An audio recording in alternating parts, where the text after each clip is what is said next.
Mr. Feige?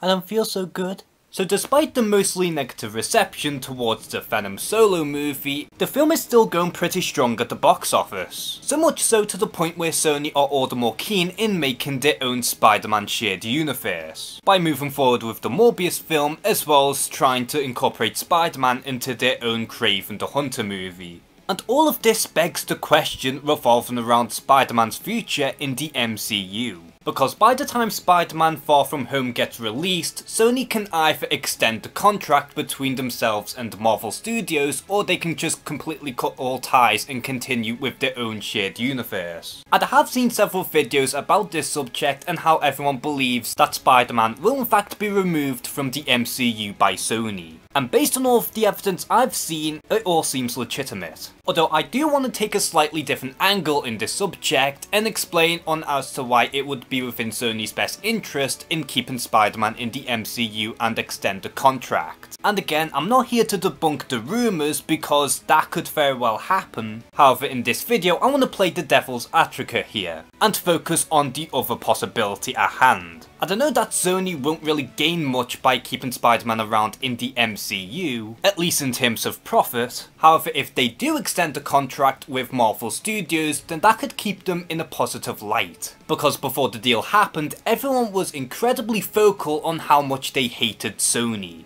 And if they do decide to cut all ties with Marvel Studios, then they could have even more backlash than before. And I hate to say that some people might actually boycott the Sony shared universe, but that is a huge possibility. And if Sony decide to cut ties with Marvel Studios, then the only thing Sony have left are of course Venom and their own shared universe. And just because Venom is doing very well at the box office, and I would imagine that the Venom trilogy will do just fine, but what makes you think that they're going to be very successful with their own Sony shared universe? Because they're pretty much repeating the same mistakes again. And when you look at the Spider-Man mythos on its own, I don't think it really warrants its own shared universe. And with certain characters like, let's say, Morbius, Silver Sable, and even Nightwatch, or whatever his name is, given how those characters aren't as popular to the mainstream audience, it's going to be really difficult in selling these solo movies. The only other solo movie that I can see being profitable is Black Cat, not just for her sex appeal, but more because she is one of the most iconic and recognisable Spider-Man characters. And regardless of the film's quality, I can totally see them doing a lot of Black Cat merchandise, and essentially exploits her popularity. And like I already mentioned, Sony did try to do their own shared universe way back during the Amazing Spider-Man era.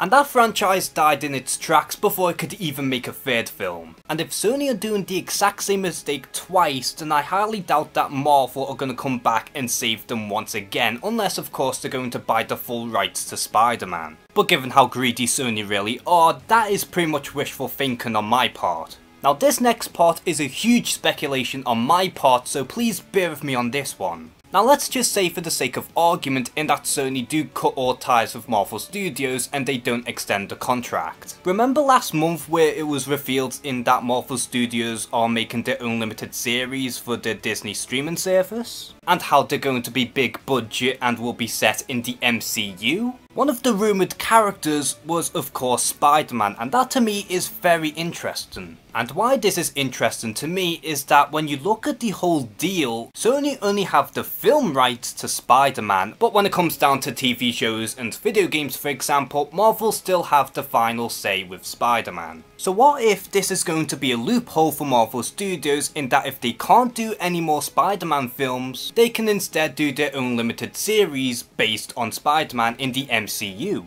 and continue his story in the Disney streaming service. And I know that this is a huge long shot in terms of speculations, but when you think about it, this could be a really good loophole for Marvel Studios if worst comes to worst. Because as far as my knowledge goes, Sony have no say on what to do with Spider-Man in terms of TV shows. Because once again, Sony only have the film rights to Spider-Man. And I do understand that everyone are expecting the worst coming from Sony given how greedy they really are in terms of the Spider-Man brand, but when you think about it from the other side, you can see as to why Sony would benefit in extending the contract between themselves and Marvel Studios. Not in terms of profit by any means, but rather to keep their reputations afloat. And even if the worst thing happens, Marvel Studios could still very well make their own limited series as a means to continue Spider-Man's adventures in the MCU.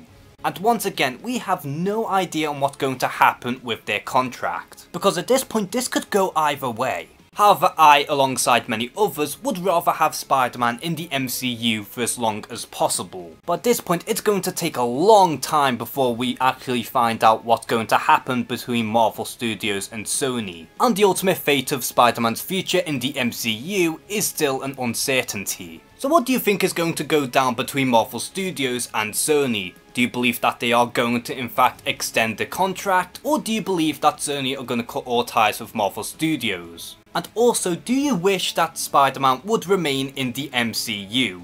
Comment below and share some thoughts. And as always, thank you guys for watching this video. Please like and subscribe. Take care and have a good one.